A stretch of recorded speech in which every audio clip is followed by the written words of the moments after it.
I'm Erin Becker. I'm the Norma Jean Calderwood Director of the Cambridge Art Association, and I want to thank you all for joining us tonight for the virtual opening of our 2021 Emerging Artists exhibit, juried by Erica Hess, who's a painter and founder of I Like Your Work, which is a podcast and website.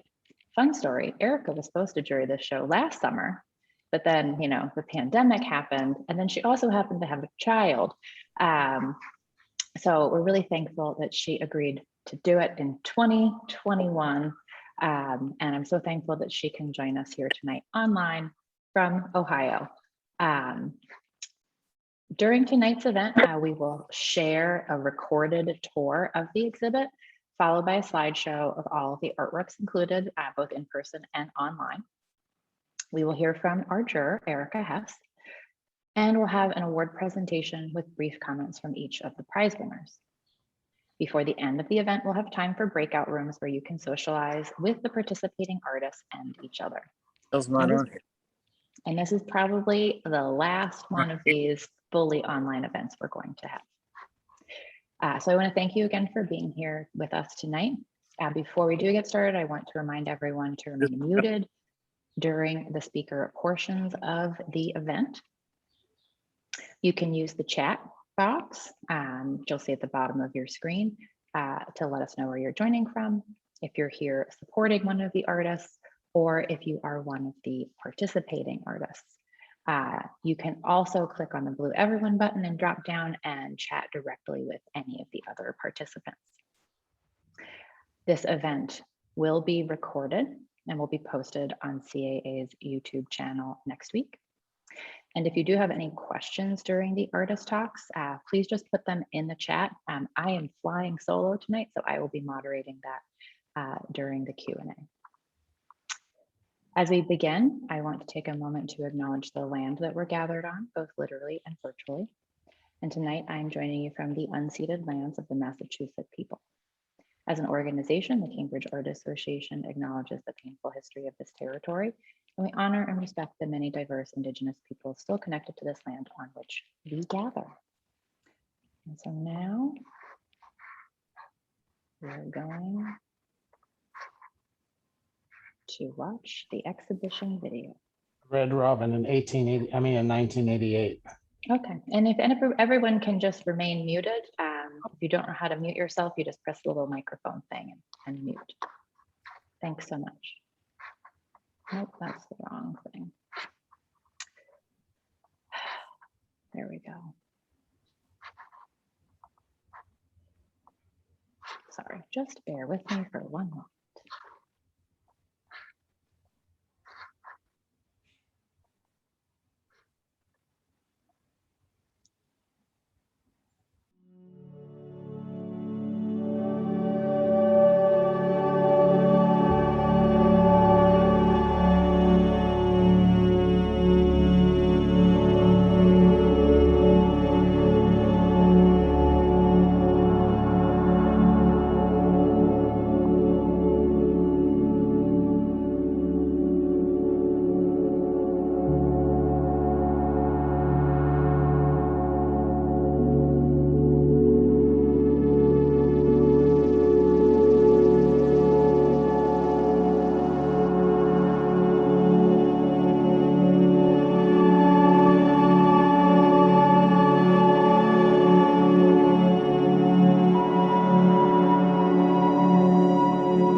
I don't know how to Oh. say the part just by name. Oh, wait, there you are. You're talking. That's perfect. Awesome. Take it away, Eleanor. Cool. Well, hi. I'd also like to just say thank you so much. This is like truly quite an honor. I also actually make a lot of work that's about place. It's cool to hear other people are interested in the same stuff. And a lot of the times my work takes place more outside of the realm of myself, but I also have like a continuing body of self-portraits that I cannot stop adding to. So this was one of the first times that I'd ever really thought about trying to create a self-portrait that didn't actually have my body in it. And so I just was thinking a lot about things that make me me, and that led me back to a lot of like different stories of things. I really love like old Dutch style painting, so that just seemed a nice way to fit it in. Especially because I'm a person who's always really loved nature and loved like all the little critters and stuff that always show up in those paintings. Like, I don't know, I just always have really appreciated the reverence for insects and like other life that the Dutch painters had. So it seemed like a great way to represent my life. And then I just went through and I tried to construct it as a still life that would tell the story of things that mean important moments to me. So just like a couple examples to like make that seem a little bit more concrete. There's like a peony, a large pink peony in it. And that makes me think about all the times that my mom took me to see a Shakespeare in the Arb, where they always had peonies blooming every year. The chrysanthemums make me think of a children's book that my parents used to read to me about a little mouse whose name was Chrysanthemum, who gets teased about her name. And then she learns to love it. And I always identified with it because I also have a long name. And then all of the insects are different bugs that I've had the pleasure of actually being able to like hold and see. A lot of them are beetles because I have a particular affinity for beetles. There's like a jewel beetle and a weevil and things like that. And then they're all resting inside of my trusty water bottle that is about as well traveled as I am. And it just seemed like a nice way to give the like evocation of myself and my personhood and all the things that I've done in my life. So a self-portrait without the self. Well, Eleanor, it's a beautiful painting. I mean, it was funny. I was looking at it and then I saw the size and I was like, wow, I love it. The paint handling is so nice. I love the Dutch reference with the water bottle then. Like that was really great to me, that play on it. And also just seeing like the sticker. So it was like this piece that, you know, references art history, but feels really contemporary at the same time in an effortless way. So it was really, really wonderful to have in the show. So thank you. Thank you. I love having art history jokes in my paintings. Love it when other people get them. Yeah, right. I love it. Again. Awesome. Well, thank you, Eleanor. And you can actually see this. The painting is behind me to give everyone a sense of scale. It is enormous and beautiful and sort of radiant. So our final award, Jurors' Choice Award winner is Elizabeth Rennie.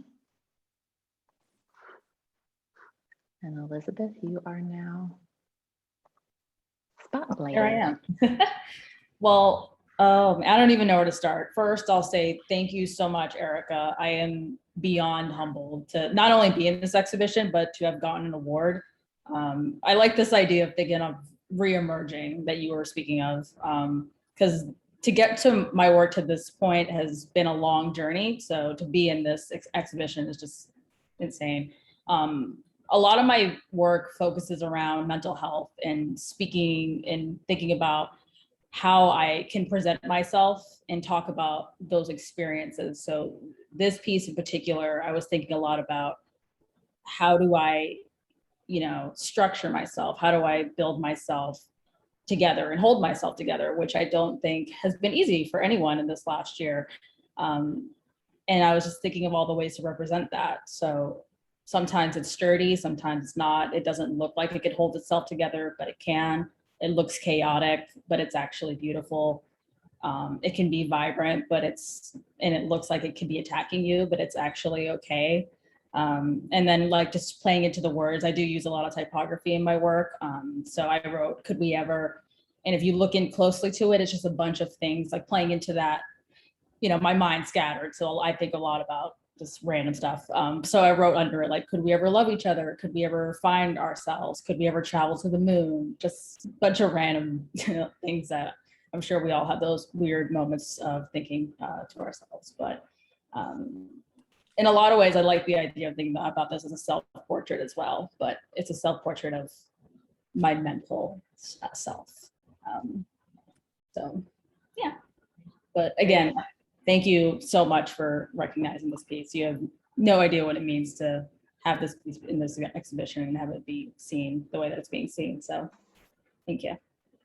Well, thank you, Elizabeth. It's a great piece and congratulations. Yeah, I couldn't figure out which piece of yours I wanted to put in, to be honest. I spent a lot of time looking at your work and I love what you're saying, because that was actually the reading I was getting. I was thinking about, again, artists holding it together during this past year. I mean, all of us collectively were, but this really kind of pulled it together. And I loved the different mark making. You've got really great different mark making in there, and how it all comes together in this really smart way, you know, like how it makes sense with the composition. I just really, really love. So congratulations. And I'm really excited that your work's in the show. Thank you so much. Thank you, and congrats to all of our prize winners. If anybody has any questions, I didn't see any questions in the chat, but if you do have questions for any of the artists or for Erica, you can put them in the chat. If you prefer to use the hand raise function, you can find that under the little, I think, reactions guy with the plus sign. But while we wait for any questions to come in, I do want to thank Erica for organizing this show, to all the artists who have entered and participated, and honestly to everyone who has participated in things over the last 15 months. It has been weird, it has been challenging, I think for everybody in lots of different ways, and we are able to still be here and be open and look forward to a fall that will feature in-person programming because of all of you and because of your support. So I'm really grateful for that. As I said, this is probably our last fully virtual reception, but we will still have online talks with jurors who are outside of the area, with artists who don't live in the greater Boston area. And we're also still going to be hosting some classes online as well. So we're not completely leaving Zoom behind. We're going to use it as a way, as a sort of learning tool, because we've all learned with it and from it for the last year. I will also note that Brian Goslow did drop in the chat where you can find copies of Artscope and also the link to download the digital version online. Does anybody have any questions for any of the artists?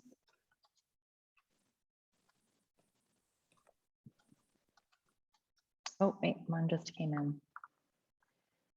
There is a question for Amanda from Natalia Mirabito.